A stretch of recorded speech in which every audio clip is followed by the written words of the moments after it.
Assalamualaikum warahmatullahi wabarakatuh. Waalaikumsalam. Pemirsa, kita sangat berbahagia sekali pada pagi hari ini bisa berkunjung ke markas Magnet Rezeki. Alhamdulillah. Selama ini saya baru melihat buku saja bahwa Magnet Rezeki ini sebuah buku motivasi. Ternyata saat saya berkunjung langsung dengan pimpinannya lah atau lebih kita komandannya Bapak Nasrullah, ternyata masih muda ya, dan seorang motivator yang luar biasa. Setelah saya dalami, ternyata beliau ini pernah melakukan sebuah training akbar internasional mega training itu dalam jumlah besar sekali, bisa sampai 3.500, dan selalu mengadakan bulan Desember besok mau melakukan juga camp akbar dengan peserta 2.000-an. Artinya beliau seorang motivator. Ternyata beliau juga seorang pengusaha gitu. Jadi saya sangat perlu mendatangi. Kita ini kan sedang melakukan safari ya, mendengar tokoh-tokoh bagaimana terhadap terus terang Capres Anies yang gandrung disambut di mana-mana. Saya kepengen sekali mendengar pendapat beliau. Beliau ini bergerak terus, bahkan punya korwil sudah sampai 23 korwil. Ini bisa membuat partai ini.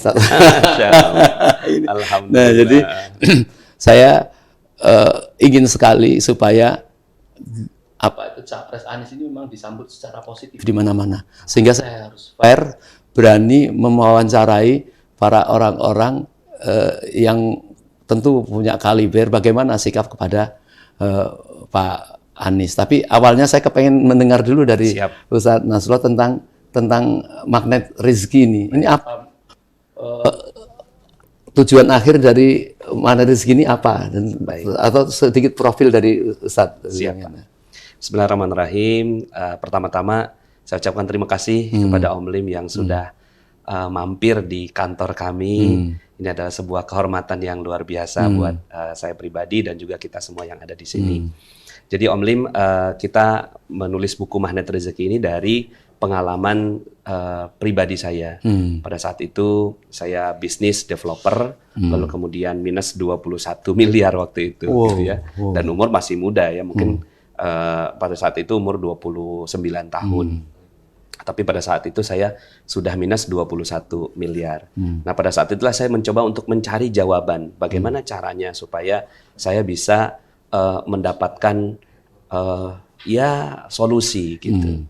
Sampai kemudian akhirnya saya bertemulah dengan seorang guru yang mengajarkan kepada saya tentang prinsip-prinsip bagaimana bisa mendapatkan rezeki yang baik.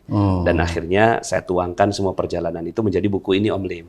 Ya, Magnet Rezeki. Alhamdulillah 21M ini lunas tuntas. Motivasi untuk orang bisa mengembangkan mendapat rezeki itu di dalam berbagai macam usaha atau satu usaha yang ditekuni untuk bisa dia menjadi sesuatu gitu. Iya, karena saya melihat bahwa sebuah usaha itu adalah ini penelitian ya, data penelitian dari NASA. Ditulis di buku NASA Jogja ya. Nah, NASA Jogja. Ya. NASA Amerika. Oh, NASA Amerika.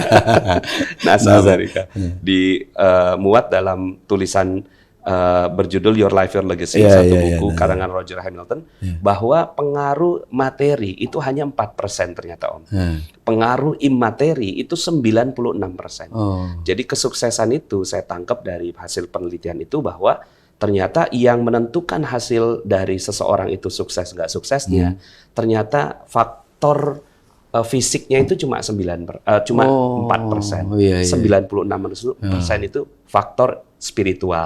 Spiritual, pikiran, kemudian juga perasaannya. Maka dari situlah akhirnya saya menulis buku ini untuk menjadi panduan sukses bagi orang-orang yang ingin sukses bukan hanya sekedar melihat materinya, tapi juga dia melihat ke dalam dirinya. Ketika dia melihat ke dalam diri, ternyata kesuksesan itu jadi jauh lebih mudah dicapai dalam bidang apapun. Mau bidang properti, bidang kuliner, bidang fashion, kemudian ibu rumah tangga juga untuk anak berprestasi seperti itu.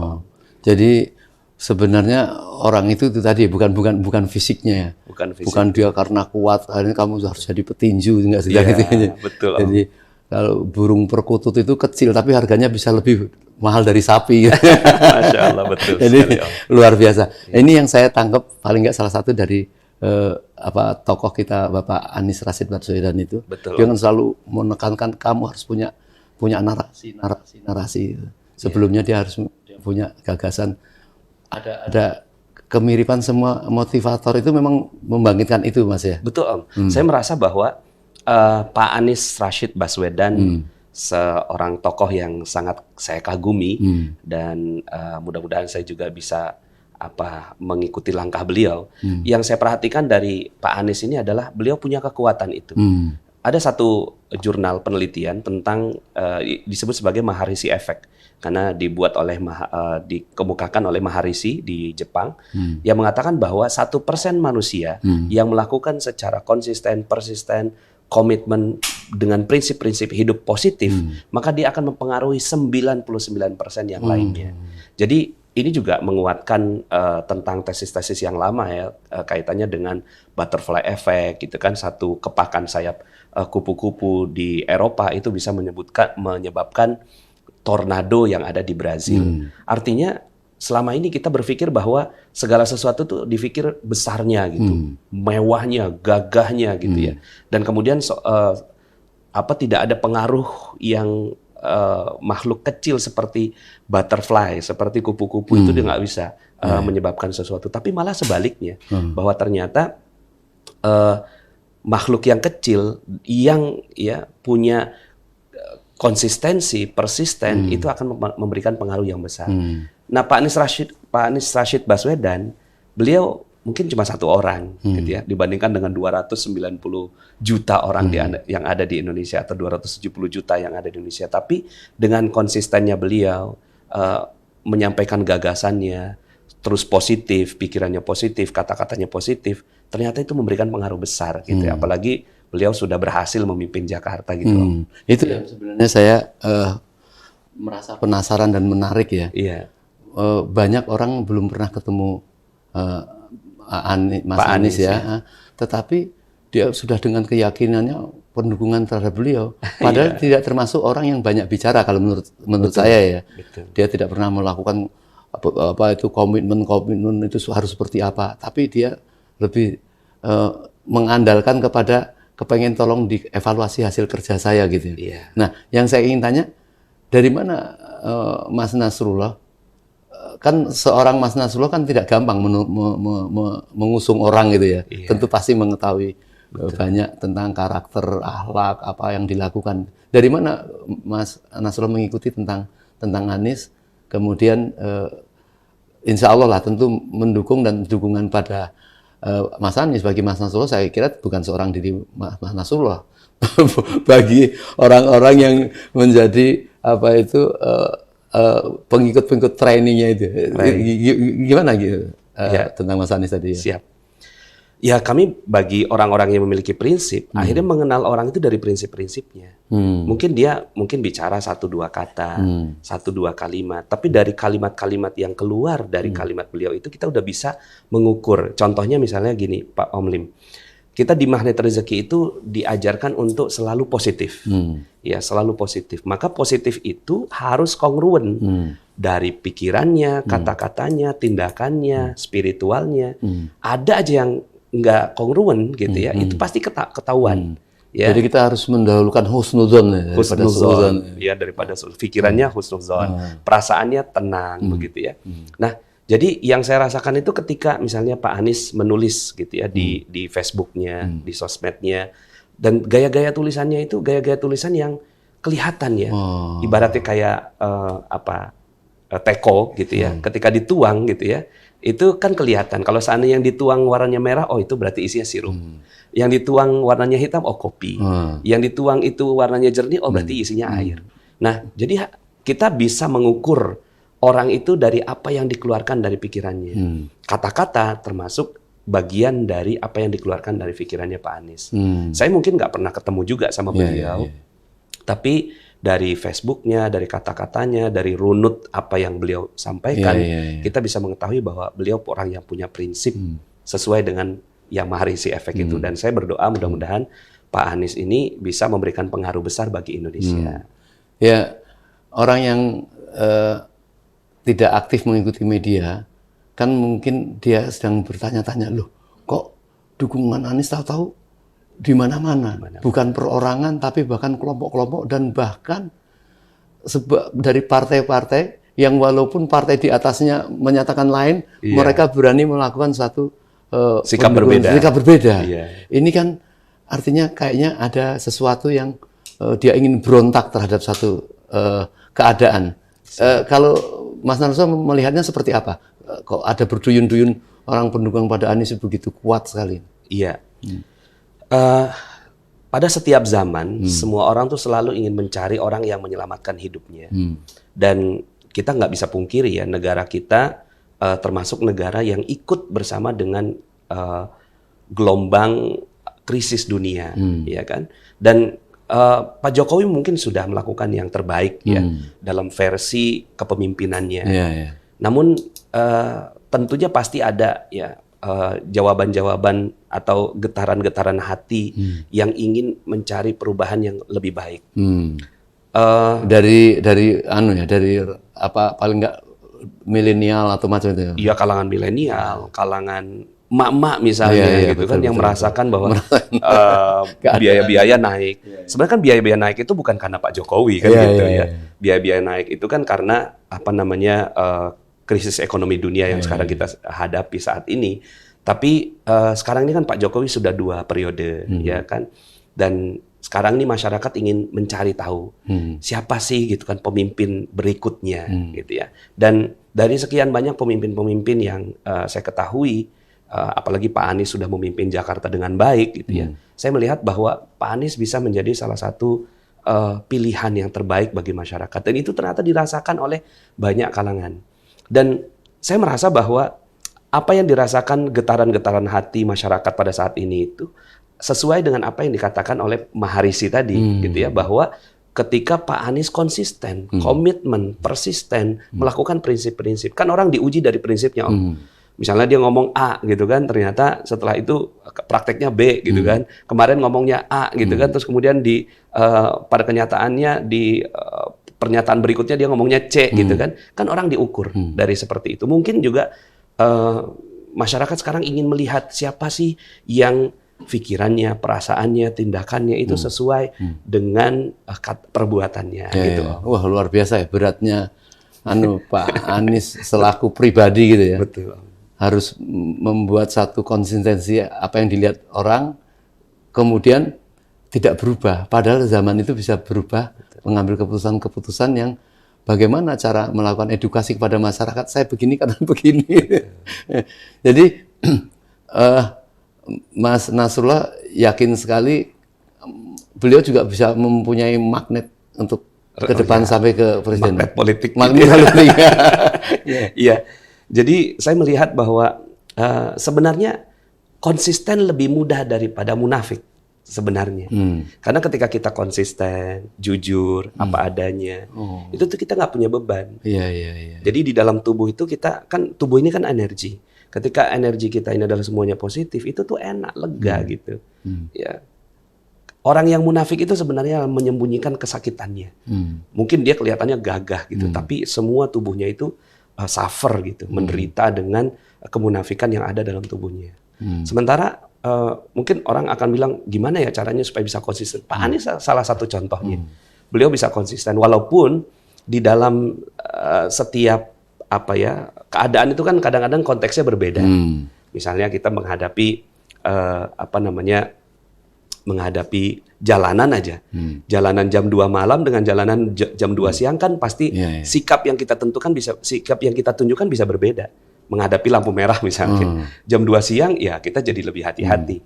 Jam 2 malam kita jadi mungkin kita lihat kanan kiri ini lampu merah kok gitu kan. Ya mungkin kalau ada kesempatannya kita jalan gitu. Tapi orang-orang yang konsisten adalah orang-orang yang ya udah saya tunggu aja dulu sebentar gitu. Ya melihat keadaan. Bisa jadi keputusannya berbeda-beda untuk setiap keadaan, dan dunia politik kan seperti itu, berbeda-beda. Tapi ada prinsip-prinsip yang selalu dipegang oleh Pak Anies.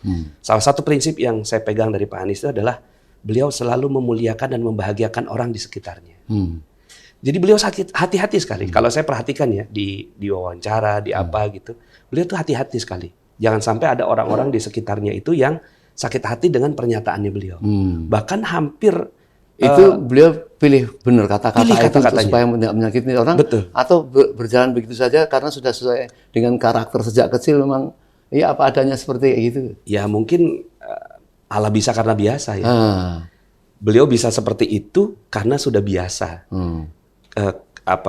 Beliau sudah biasa memuliakan orang, sudah biasa membahagiakan orang, sehingga akhirnya itu yang tercermin.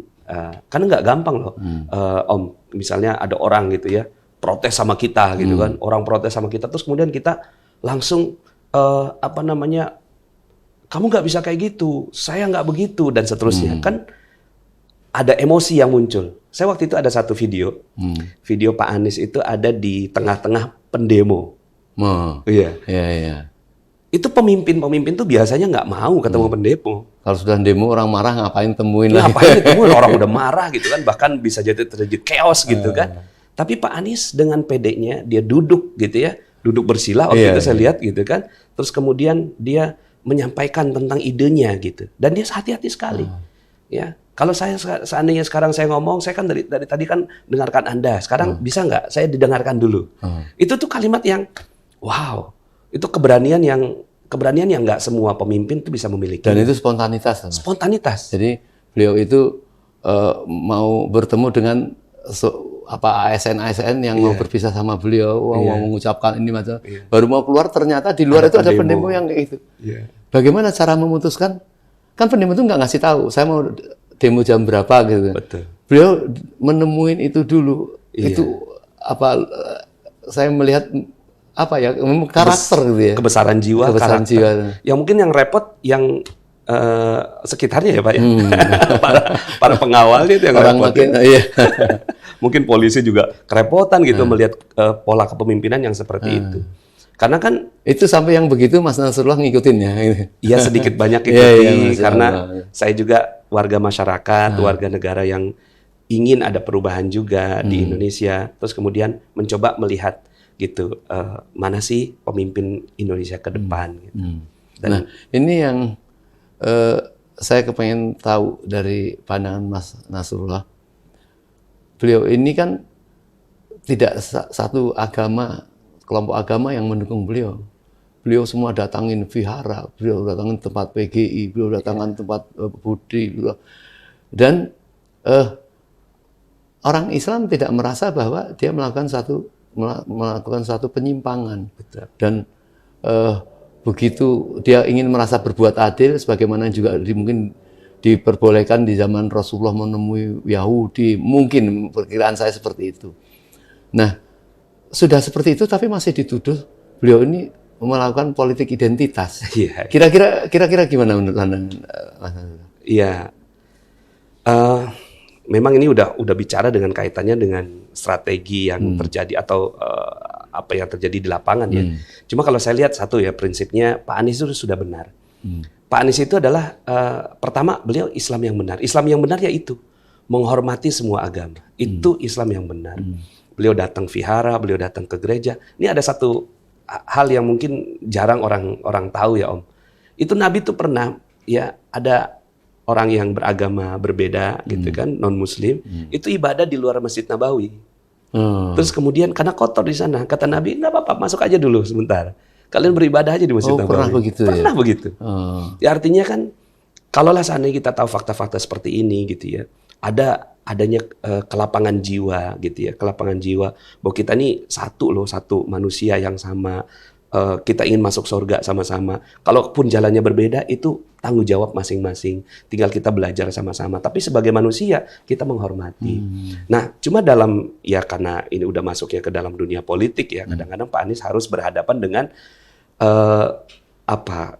pemikiran-pemikiran yang ingin menyudutkan beliau, bahwa beliau ini politik identitas. Padahal enggak gitu kan. Mungkin ada pendukung-pendukungnya beliau yang yang suka gitu mendukung Pak Anies. Tapi kan bukan berarti bahwa Pak Aniesnya seperti itu. Pak Aniesnya sendiri, beliau ada rektor dulu kan sebelum ini kan rektor Paramadina, yang menurut saya sangat wasatiyah gitu, sangat tengah-tengah jalannya. Dan sebagai seorang rektor, doktor politik gitu ya, pasti saya yakin Pak Anies tuh punya pemikiran yang jauh lebih luas daripada apa yang orang sangkakan. Kalaupun seandainya ada 1-2 pendukung beliau yang seperti itu kan nggak bisa dipukul rata. Pak Aniesnya seperti itu pemikirannya. Ya kadang-kadang kan kita melihat itu Om, ya yang 1-2 itu dimunculkan, padahal yang toleransi beliau itu nggak dimunculkan sama sama apa namanya pihak pendukung maupun pihak lawannya.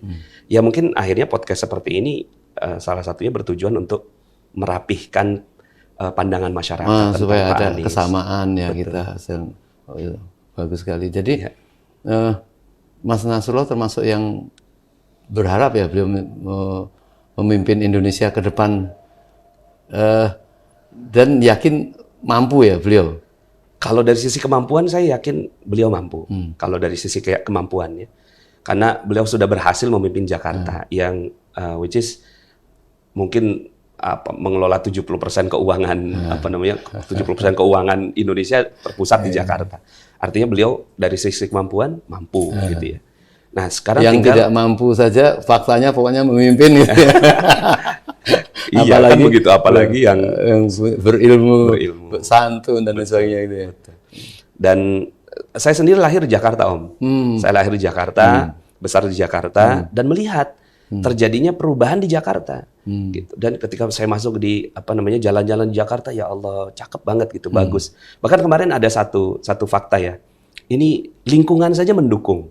Jadi ada nilai skor udara. Ya, itu udara Jakarta itu membaik, Om. Gitu. Karena itu ya. Iya kan ini kaitannya dengan kepemimpinan. Ya? Bersenyawa semua. Masya Allah. Bahkan Depok aja, yang ada UI-nya, yang ada 150 hektar hutan gitu, itu kalah skor udaranya. Karena anak saya kan Fakultas Lingkungan.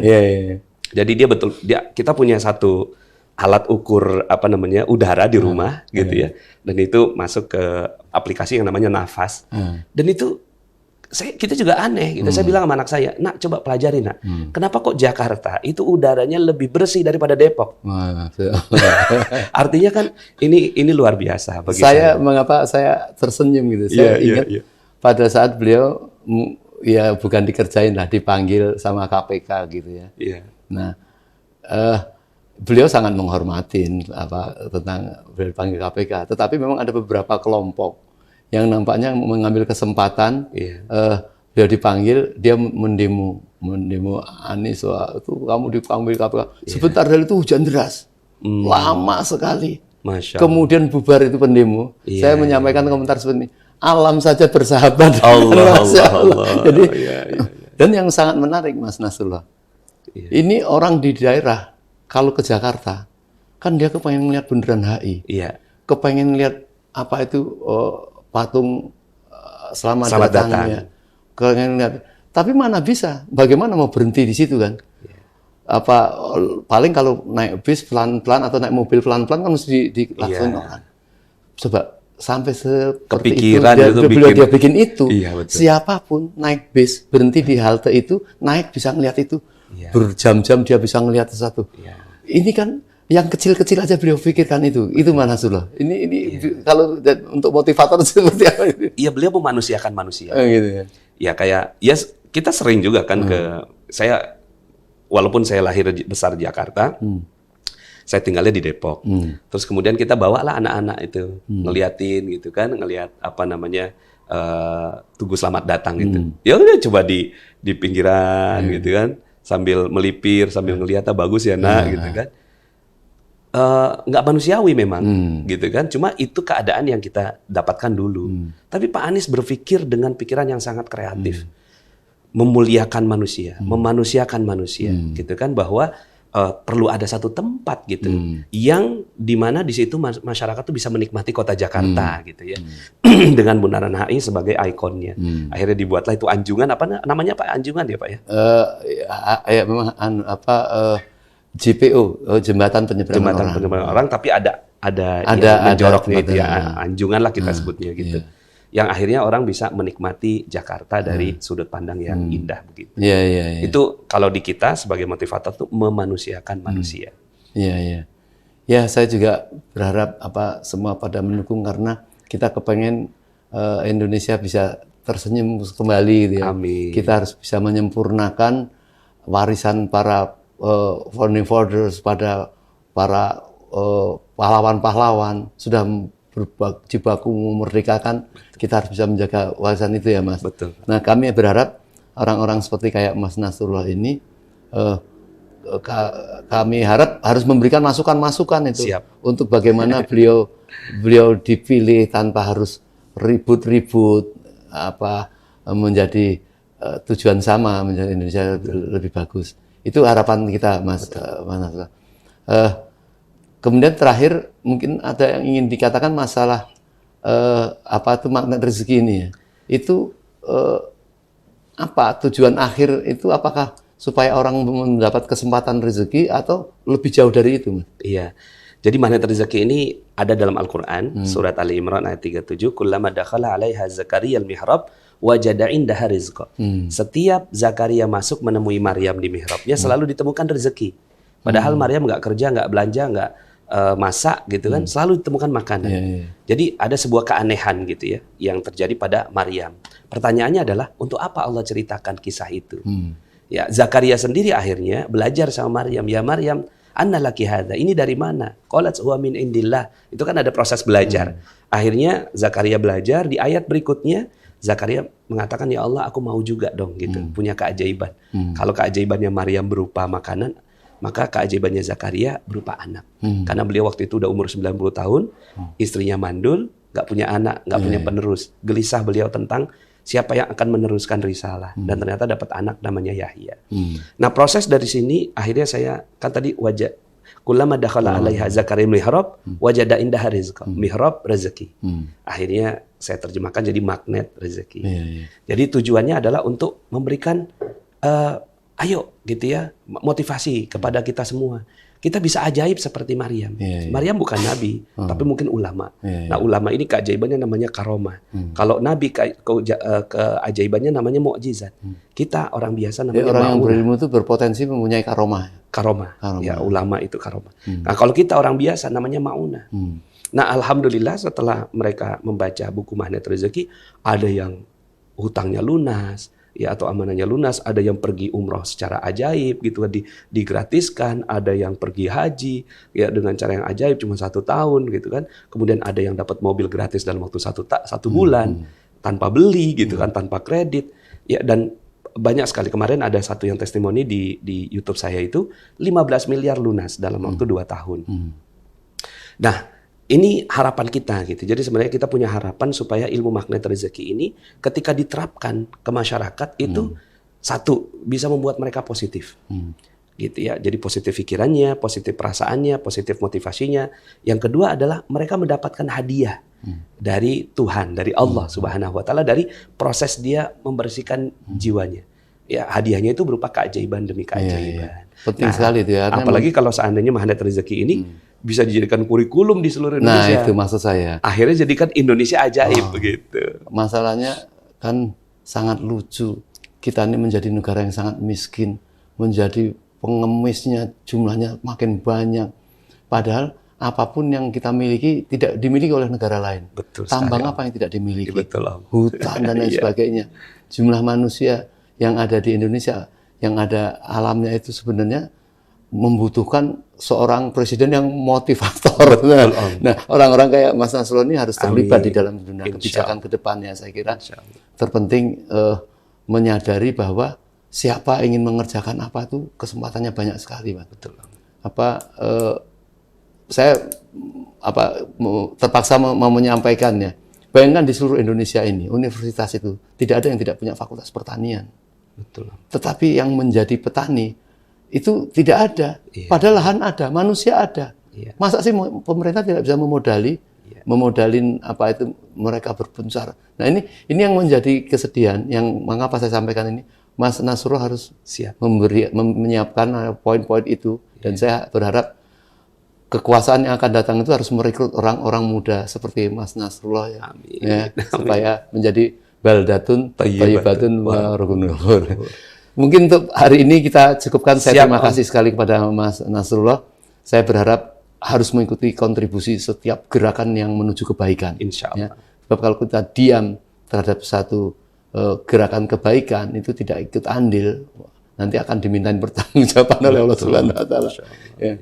Jadi para pemirsa bahagia sekali ya kita bisa berbicara ketemu dengan Pak Nasrullah, tapi yang penting saya sudah mendapatkan poin mengapa beliau mendukung pencapresan Anies, dan saya harap semua orang baik, semua tokoh harus berbicara tentang ini supaya anak buahnya, supaya keluarganya, supaya geng-gengnya, kalau geng kan jelek ya, kalau supaya kelompok-kelompoknya itu harus juga mempunyai tanggung jawab.